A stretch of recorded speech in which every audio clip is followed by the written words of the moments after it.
Olá! Hoje vamos falar um pouco sobre imagens de escultura. Você acha que imagens de escultura agradam a Deus? Você acha que essa prática de ter estátuas representando alguém ou alguma coisa estão dentro da vontade de Deus? Se estão dentro da vontade de Deus, por que nos tempos de Jesus ou até mesmo dos apóstolos não há nenhuma menção deles incentivando essa prática? Ou até mesmo se você assistiu, por exemplo, um filme de Jesus, você vai ver que em momento alguns lugares que Jesus frequentou havia algum tipo de estátua, de imagem ou algum tipo dessa prática. Isso que eles tinham várias referências, como por exemplo Davi, homem segundo o coração de Deus, Abraão, o pai da fé, a Moisés mesmo, que representava o Velho Testamento, representa a lei. Mas para que nós possamos compreender um pouco mais sobre esse tema, eu quero te convidar a ficar comigo até o final desse vídeo. Se você não me conhece, eu sou Eduardo e também quero te convidar a fazer parte aqui do canal, curtindo, comente, compartilhe com seus amigos, inscreva-se no canal ou até mesmo mande uma sugestão para mim. Se você tem alguma curiosidade bíblica, algo que você gostaria de aprender, de saber qual o parecer bíblico sobre um determinado assunto, manda para mim e a sua sugestão poderá estar entre os temas dos próximos vídeos. Eu tenho recebido várias sugestões, por exemplo, política, igrejas, seitas, dízimos, ofertas, falas de pessoas célebres, também ditados populares. Também tenho recebido alguns vídeos questionando algumas doutrinas da Igreja Católica Apostólica Romana. Inclusive, o tema de hoje está relacionado a uma doutrina defendida pela Igreja Católica Apostólica Romana, que são a prática de uso de imagens de escultura por algum motivo, para lembrar, enfim, é o que nós vamos ver hoje. E a escolha desse tema não somente foi porque alguém sugeriu, mas também porque no vídeo anterior nós falamos sobre o primeiro dos 10 mandamentos, e esse tema está relacionado ao segundo mandamento dos 10 mandamentos também. Portanto, vamos seguir falando um pouco sobre os 10 mandamentos. E também algumas pessoas questionaram porque elas conhecem os mandamentos de outra forma. Então eu vou abrir um parênteses rapidamente para explicar o que acontece. Segundo a Igreja Católica, normalmente quando você faz a crisma, a primeira comunhão, ou a catequese, ou qualquer um desses cursos católicos, se você participa com eles, na verdade nunca você vai estudar os 10 mandamentos da forma que eles foram entregues a Moisés pelo próprio Deus, que está lá no texto de Êxodo 20. Mas normalmente eles colocam naqueles livrinhos ou até mesmo naqueles folhetos.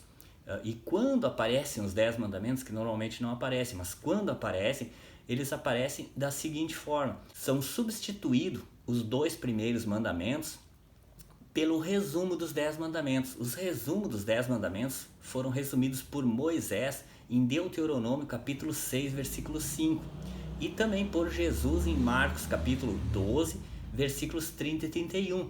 O resumo fala: amarás o Senhor teu Deus de todo o teu coração, de todo o teu entendimento, de toda a tua alma, enfim. E o segundo é: amarás o teu próximo como a ti mesmo. Esse resumo foi feito por Jesus ou até mesmo por Moisés. Por quê? Porque os 5 primeiros mandamentos, eles falam de um relacionamento do ser humano com Deus. E os 5 posteriores, eles falam de um relacionamento do ser humano com o seu próximo. Portanto, eles foram resumidos dessa forma. Então a Igreja Católica, normalmente nos seus estudos, eles tiram os 2 primeiros mandamentos: não farás imagem de escultura de espécie alguma, que é o tema de hoje, e eles substituem pelo resumo dos 10 mandamentos, e depois na sequência aparecem os 8 mandamentos. E também, segundo eles, não existe esse primeiro e segundo, eles são um só. E aí, para não ficar 9 mandamentos, no 10º mandamento que está escrito: não cobiçarás nada da casa do teu próximo, nem a mulher, nem a serva. Então eles dividiram em 2 e colocaram o 9º mandamento como sendo: não cobiçarás a mulher do teu próximo, e o 10, aí o restante de toda a casa do teu próximo, o servo, a mula. Mas eles nunca vão aparecer normalmente, né, da forma em que eles foram dados por Deus a Moisés. Mas nós vamos ler os mandamentos hoje. O primeiro nós já estudamos, e hoje estamos falando um pouquinho sobre o segundo, da forma que Deus escreveu e entregou para nós. Então o segundo mandamento começa assim, Deus falando: não farás para ti imagens de escultura. Essa palavra do próprio Deus falando e o próprio Deus escrevendo esse texto já seria o suficiente para nós compreendermos que essa prática de imagens de escultura representando alguém ou alguma coisa não agradam a Deus. Mas na verdade, o que acontece, eu vou usar um texto como exemplo, Romanos capítulo 5, versos 12 ao 17, onde fala que por Adão, por um só homem, entrou o pecado, a desobediência, a rebeldia para com Deus, segundo o exemplo de Adão, o que nós costumamos chamar teologicamente como uma herança pecaminosa, herdada por todos nós de Adão. Mas também por um só homem, no mesmo texto ainda, Jesus no caso, entrou também a submissão, o amor a Deus, o amor aos mandamentos de Deus, a submissão, a obediência, também por um só homem, Jesus. De modo que todos os filhos de Deus, filhos da obediência, aqueles que estão em Jesus, que estão em Cristo, simplesmente essa frase do próprio Pai falando: não farás para ti imagens de escultura, é o suficiente para nós compreendermos que isso não agrada a Deus. A semelhança do nosso pai biológico, que muitas vezes olha para nós e simplesmente o seu olhar ou o seu semblante já é o suficiente para nós compreendermos que alguma coisa não agrada o nosso pai, de forma que nós o obedecemos, ou por amor, ou por respeito, ou às vezes até mesmo por temor. Mas nos filhos da desobediência, aqueles que permanecem em Adão, permanecem segundo o exemplo dado por Adão, eu diria até o mau exemplo dado por Adão, pelo qual entrou a desobediência, o pecado, a rebeldia, a morte no mundo, esses permanecem segundo o seu exemplo e eles encontram justificativas para permanecerem na prática do seu pecado, da sua rebeldia para com Deus. Então Deus, conhecendo o coração, conhecendo essa herança pecaminosa que habita nos filhos da desobediência, detalhou o mandamento de forma escrevendo: não farás para ti imagem de escultura de espécie nenhuma. Ou seja, duas palavras plenas e absolutas que não dão nenhum tipo de respaldo para que haja alguma dúvida ou que dão uma abertura para que haja alguma exceção. Não faz para ti, e de espécie nenhuma. Mas os filhos da desobediência, eles ainda encontram argumentos e dizem: olha, mas é somente para eu lembrar de alguma coisa, afinal são pessoas boas, que até são de Deus, ou são boas, pessoas que, ou até mesmo dizem: mas são pessoas que estão no céu com Deus, ou até mesmo mencionam: mas são pessoas que já morreram, estão enterradas, ou até mesmo são pessoas que vivem até hoje no meio de nós, da nossa lembrança ou no nosso coração. Enfim, são várias justificativas, mas o mandamento é bem claro. Ele fala: não farás para ti imagem de escultura, não faz de espécie nenhuma, nem do que há nos céus, nem do que há na terra, nem do que há embaixo da terra e nem do que há no mar. Esses textos estão descritos dessa forma, de uma forma absoluta e incontestável. Esses textos estão em Êxodo capítulo 20, versículos 4, 5 e 6, que são os 10 mandamentos dados por Deus a Moisés.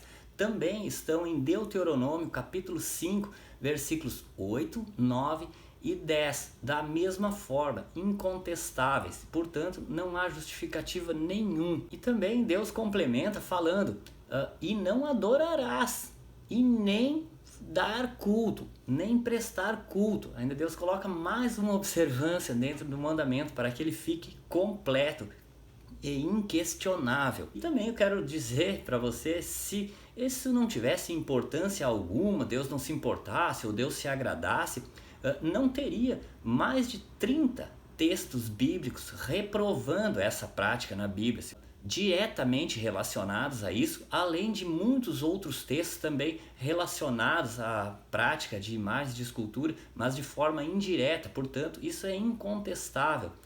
essa prática que seja reprovada para Deus.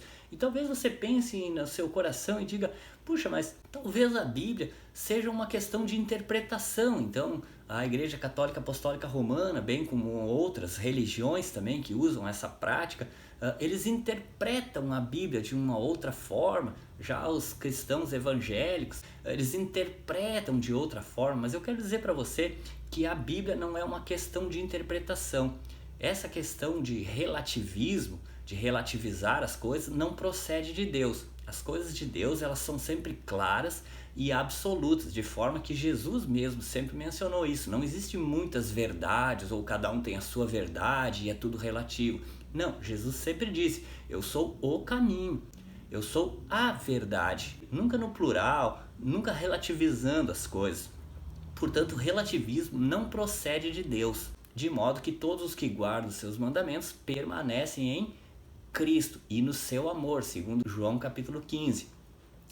E os filhos da desobediência permanecem na prática da desobediência. Então eu vou mencionar apenas um texto, Salmo 115. Essas estátuas, essas imagens de esculturas, esses santos, digamos assim, eles têm boca, mas não falam, têm ouvidos, mas não ouvem, têm olhos, mas não veem. Se tornam iguais a eles as pessoas que neles creem, de forma que se você falar para algum católico, ou até mesmo para um padre, você vai ver que eles têm acesso à Bíblia, eles leem a Bíblia, de forma que você lê todos esses textos para eles, você pode falar, você pode desenhar, e parece que há uma dificuldade cognitiva. Então você explica, eles ouvem, mas eles não ouvem. Você fala, mas parece que não há uma compreensão. Você desenha, eles olham, mas não.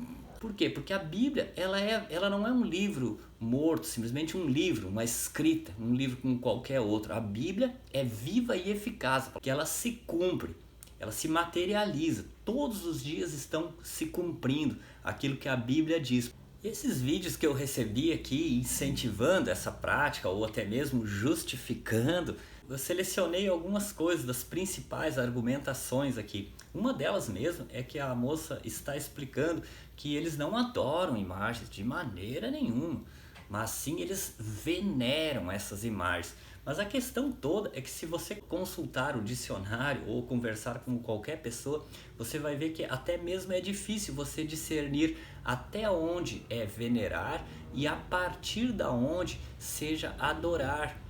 Mas de qualquer forma, também fala não prestar culto.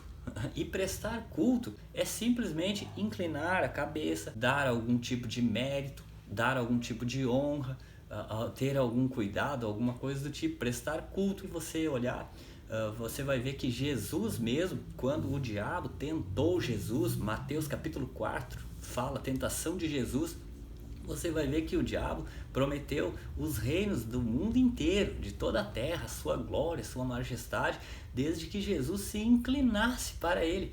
E Jesus disse na hora: não, somente ao Senhor darás culto. Portanto, venerar é o sinônimo da palavra prestar culto. Mas mesmo que prestar culto seja adorar com menos intensidade, mas antes disso, ainda Deus já falou para nem fazer e explicou de espécie nenhuma por motivo algum. Portanto, essa ideia de venerar, não, mas nós só veneramos, não justifica nada, muito pelo contrário, só mostra realmente a transgressão e a ideia da prática de desagradar a Deus. Uma segunda argumentação também usada é que a imagem de escultura é uma fotografia, é como uma fotografia. Mas tem vários fatores aí, né? O primeiro fator é que não é uma fotografia. Portanto, de forma que nós não podemos viver pelo que é para nós. Então, talvez eu vou imaginar aqui que eu estou com uma caneta azul na minha mão, mas para mim eu vou imaginar que ela é uma caneta vermelha. Então, portanto, para mim ela é vermelha. Não, nós temos que viver pelo aquilo que é a verdade. Não é pelo que eu acho ou que é para mim. Senão nós vamos viver no mundo ilusório. Portanto, uma imagem de escultura não é uma foto, mas sim uma imagem de escultura. Mas de qualquer forma, uma foto, ela é uma imagem ou uma lembrança de uma pessoa que existe com as mesmas formas daquela pessoa num determinado momento. Mas essas imagens de escultura, elas não têm nada a ver com o formato do rosto de pessoa alguma. Elas não representam essas pessoas, visto que nem mesmo de Jesus nós sabemos como era o rosto dele. A única referência que nós temos é Isaías 53, onde fala que Jesus não tinha nenhuma aparência, nenhuma formosura que nos agradasse. Ninguém sabe como era o rosto de Jesus, bem como também de nenhuma dessas estátuas ou desses seres, dessas pessoas que, segundo eles, estão representados nessas estátuas. Portanto, essa argumentação não justifica nada. Uma terceira questão é que essa prática também de uma fotografia ou de uma pessoa dessas, nós não temos nenhuma expectativa, nós não exercemos fé, nós não exercemos nenhuma esperança, visto que essas pessoas não estão mais entre nós. A palavra morte, por exemplo, significa interrupção total. Vamos pegar do latim. O latim é interrupção plena e total de um organismo, ou seja, quem morreu não está mais dentro do mundo físico, dentro desse espaço físico, não tem influência, nem domínio, não exerce nenhum tipo de poder. Lucas capítulo 16, entre o rico e o Lázaro, fala que o Lázaro pediu a Abraão para que ele pudesse voltar aqui na terra, né, e avisar seus parentes, né, das práticas que ele tinha cometido errado. E Abraão disse, não, ninguém vai daqui para lá, que essas pessoas que já morreram, ainda que elas estão com Cristo, ou se estão sem Cristo, ou independente do lugar que elas estão, elas não exercem nenhuma influência, elas nem sabem o que está acontecendo aqui, elas não podem fazer nada, elas não ouvem oração, elas não estão ligadas ao mundo aqui, a esse mundo físico, de modo que a morte é a interrupção plena e total. O exercer essa prática, invocar essas pessoas, caracteriza o pecado de espiritismo ou necromância, que são coisas abomináveis ao Senhor. Não existe justificativa para essa prática. Uma outra argumentação também usada é que no Novo Testamento, após Jesus ter vindo, então tudo se fez novo, agora é novo mandamento. Os mandamentos agora é simplesmente amarás o Senhor teu Deus de todo teu coração e amarás teu próximo, de modo que esses mandamentos antigos ou a lei ficou para trás. Mateus capítulo 5, versículo 17, Jesus disse, olha, eu não vim revogar ou anular a lei, muito pelo contrário, eu vim para cumprir a lei. De modo que até mesmo Jesus dá exemplos, como por exemplo, no mesmo texto, Mateus 5, 27 e 28, onde ele fala sobre o sétimo mandamento, onde diz não adulterarás, ele diz, olha, não significa simplesmente que vocês não se deitaram com mulher, que não estão adulterando com ela, de forma que somente no seu coração, no seu intuito, no seu pensamento, você pensar em praticar o adultério, nisso já é consumado o adultério, de forma que Jesus veio para que se estabeleça os seus mandamentos e a sua lei, e para que nós possamos amar a Deus de todo o nosso coração, a fim de que os mandamentos se cumpram dentro de nós, não de modo externo, a fim de que os homens enxerguem, as pessoas vejam, mas sim que o reino de Deus se estabeleça dentro do nosso coração, de modo que Jesus veio para cumprir a lei, mas cumprir a lei de modo pleno e absoluto. E também é impossível nós amarmos a Deus de todo o coração, de toda a alma e de todo o nosso entendimento, se nós temos uma compreensão de algo que nós estamos lendo e estamos praticando o controverso daquilo que nós entendemos através das escrituras. Uma outra justificativa também é que, segundo ela, que dependendo do caso, o próprio Deus mesmo mandou que fizessem imagens de escultura. Então ela usou um texto de Êxodo onde Deus mandou fazer a Arca da Aliança. Mas antes de falar um pouquinho sobre a Arca da Aliança, eu até quero abrir um parênteses, até vou dar uma ajuda para os católicos, então talvez eles não tenham visto ou não lembraram, mas Deus também mandou fazer uma imagem de escultura de uma serpente no deserto por Moisés. Moisés levantou uma serpente de bronze no deserto. O povo murmurava, reclamava. Para quem não sabe, murmurar é a prática de você não enxergar a grandeza daquilo que lhe foi lhe dado, mas você sempre costuma olhar o defeito ou alguma coisa que não esteja em conformidade com o seu egoísmo. O povo da mesma forma. eles foram libertos do Egito, da escravidão. Deus estava lhes conduzindo para uma terra. Deus os sustentava, literalmente, o pão caía do céu todos os dias, além de uma nuvem para protegê-los do sol durante o dia, também outra nuvem para proteger eles do frio no deserto durante a noite, mas eles sempre achavam coisas para murmurar. Então Deus colocou serpentes no meio deles, começaram a picar o povo. Então, muitas pessoas até chegaram a morrer. Então, houve uma reflexão no meio do povo e eles reconheceram a grandeza de Deus e as coisas que Deus vinha fazendo por eles, e houve um arrependimento. Então, Moisés intercedeu pelo povo e Deus mandou que Moisés fizesse uma serpente de bronze e a levantasse na ponta de a hasteasse no deserto, de forma que todas as pessoas, que eram mais de 600 mil homens, fora mulheres e crianças, então essas pessoas eram picadas e imediatamente elas olhavam para a serpente e elas eram curadas.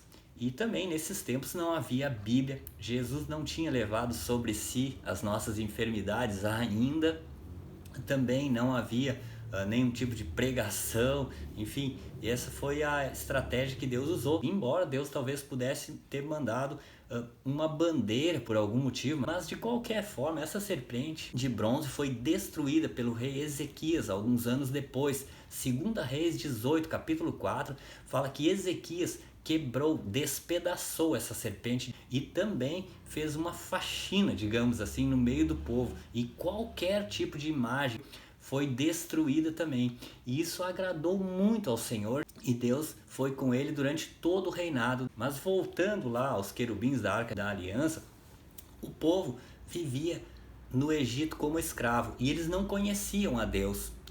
Eles conheciam Deus de ouvir falar, somente pelos relatos dos seus pais.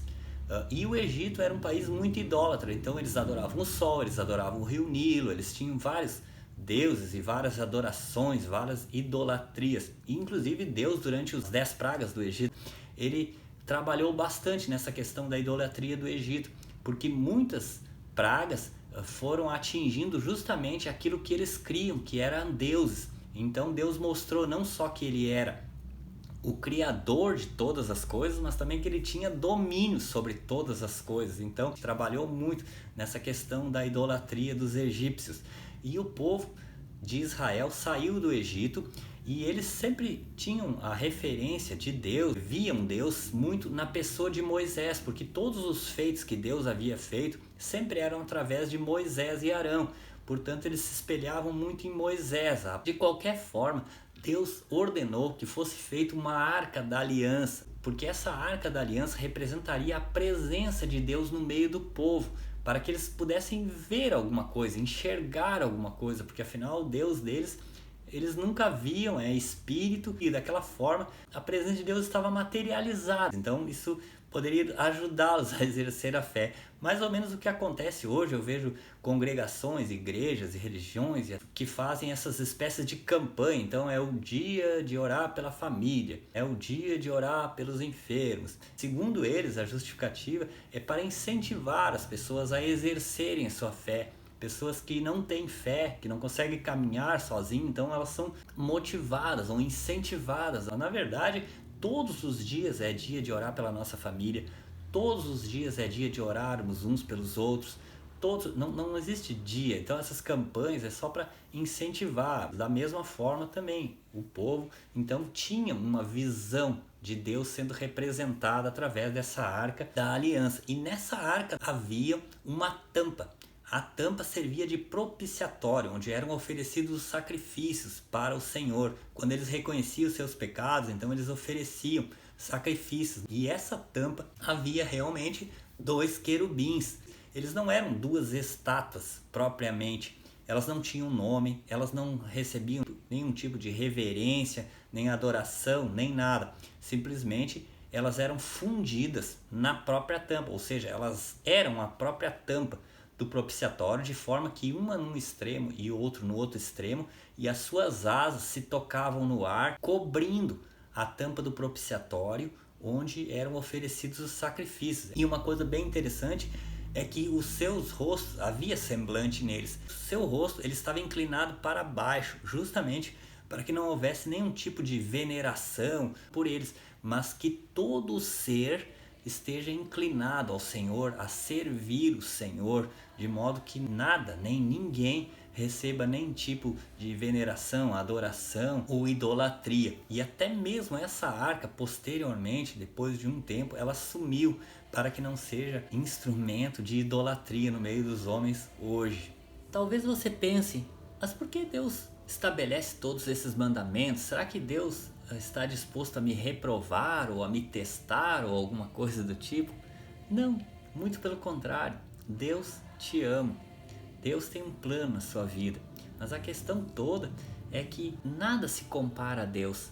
Você comparar Deus ou as coisas de Deus a algum ser ou alguma estátua, alguma imagem, ou seja lá o que for, é uma ofensa diante do Senhor, porque Ele é o Criador de todas as coisas. Isaías 40, versículo 18, fala: a quem me comparareis se eu sou Deus? Vocês vão me comparar com o quê? Tudo que você comparar a Deus ou as coisas de Deus será ofensa e é insuficiente. Ainda Isaías 40, 26 fala que até mesmo as estrelas do céu Ele as conhece a cada uma e chama pelo nome a cada uma. O universo, tudo que você olha ao seu redor, criação dele. Portanto, nada se compara a Ele. E compará-lo a qualquer coisa ou dar algum tipo de honra ou algum tipo de glória a um ser qualquer, ainda que tenha sido bom ou tenha andado com Jesus, é uma ofensa para o Senhor, pois Ele é o Criador de todas as coisas. Colocá-lo sobre o mesmo jugo ou compará-lo Ele a alguém ou alguma coisa é uma ofensa ao Senhor, visto que a sua grandeza, a sua glória, a sua majestade, nada é comparado a Ele.